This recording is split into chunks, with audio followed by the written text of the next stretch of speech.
Hello, I am Pankaj Sharma from PM Expert, welcoming you to this lesson on Generative Adversarial Networks, or GAN.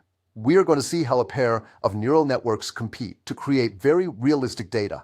Think of the generator as the counterfeiter who is trying to copy real data. The discriminator acts like the police officer trying to keep only real data through. We train both networks together. First, we generate random noise and feed it into the generator to get fake data. The fake data and real data both go into the discriminator, which judges whether what it sees is real or fake.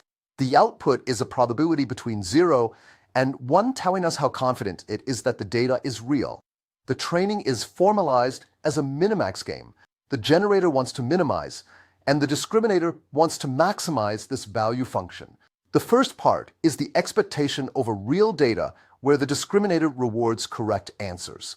The second part is the expectation over noise, where the generator gets punished if the discriminator correctly spots a fake. With practice, the generator improves at making fakes, while the discriminator gets better at spotting them. Eventually, the police officer can no longer tell the difference. So D of X is around 0.5 for both real and fake data. At that point, the fake data looks just like the real data, and the two networks are in equilibrium.